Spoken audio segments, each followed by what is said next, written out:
Hi, എൻ്റെ പേര് മഞ്ജു. ഞാൻ ഋതുജീവന്യയുടെ 21 ഡേയ്സ് ട്രീറ്റ്മെൻറ്റാണ് ചൂസ് ചെയ്തത്. എൻ്റെ പേര് അങ്കിത നായർ. 14 ദിവസത്തെ പ്രസവരക്ഷ ട്രീറ്റ്മെൻറ്റാണ് ചൂസ് ചെയ്തത്. എൻ്റെ പേര് ശില്പ. എറണാകുളമാണ് സ്ഥലം വരുന്നത്. ഋതുജീവനയുടെ 7 ഡേയ്സ് പോസ്റ്റ്നാറ്റൽ കെയർ ട്രീറ്റ്മെൻറ്റാണ് ഞാൻ ചൂസ് ചെയ്തിരുന്നത്. ഞാൻ ഹോം സർവീസാണ് സെലക്ട് ചെയ്തത്. അപ്പോൾ ഹോം സർവീസിൽ വന്നിരുന്ന തെറാപ്പിസ്റ്റ് ആൽവിയും അഖിലയായിരുന്നു. ഡെലിവറിക്ക് ശേഷം ഞാൻ ഫേസ് ചെയ്ത ഏറ്റവും വലിയൊരു പ്രോബ്ലം ആയിരുന്നു സ്വെല്ലിങ്. എൻ്റെ 2 കാലിലും ഫുള്ള് നീരും അതിൻ്റെതായ ഒരു ബുദ്ധിമുട്ടുകളും ഉണ്ടായിരുന്നു. അപ്പം ട്രീറ്റ്മെൻറ്റ് സ്റ്റാർട്ട് ചെയ്ത സെക്കൻഡ് ഡേയിൽ തന്നെ ഫുള്ള് കംപ്ലീറ്റായിട്ട് ആ ഒരു നീര് മാറി. അവിടെ എനിക്ക് ചെന്ന ടൈമിൽ കാലിനെല്ലാം നല്ല നീരും ഒക്കെ ഉണ്ടായിരുന്നു.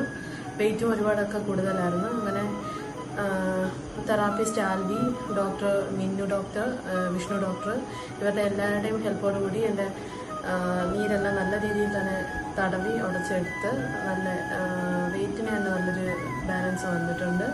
ഹോം സർവീസാണ് ഞാൻ ചൂസ് ചെയ്തിരുന്നത്. അപ്പോൾ അതുകൊണ്ട് തന്നെ എനിക്ക് നല്ല രീതിയിലുള്ള ടെൻഷൻ ഉണ്ടായിരുന്നു. ക്ലിനിക്കൽ സർവീസ് പോലെയാണോ, ഹോം സർവീസ് ആകുമ്പോഴത്തേനും അതിൻ്റേതായ ലിമിറ്റേഷനും കാര്യങ്ങളൊക്കെ നമ്മുടെ ഹോമിൽ ഉണ്ടാവുമല്ലോ. അതിപ്പോൾ എങ്ങനെയാണ് ഓവർകം ചെയ്യുന്നതെന്നുള്ള നല്ല രീതിയിലുള്ള ടെൻഷനും കാര്യങ്ങളൊക്കെ ഉണ്ടായിരുന്നു.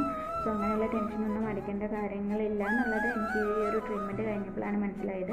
നമുക്ക് നല്ല കംഫർട്ടബിൾ ആൻഡ് കൺവിൻസിങ് രീതിയിലുള്ള ട്രീറ്റ്മെൻറ്റും കാര്യങ്ങളൊക്കെയാണ് നമുക്ക് ലഭിക്കുന്നത്. എനിക്ക് ഇവിടെ വന്നത് തെറാപ്പിസ്റ്റ് സൂര്യ മാഡം ആണ്. വളരെയധികം എക്സ്പീരിയൻസ്ഡ് ആൻഡ് പ്രൊഫഷണൽ ആയിട്ടുള്ള സ്റ്റാഫാണ് നമുക്ക് തെറാപ്പിസ്റ്റായിട്ട് വരുന്നത്.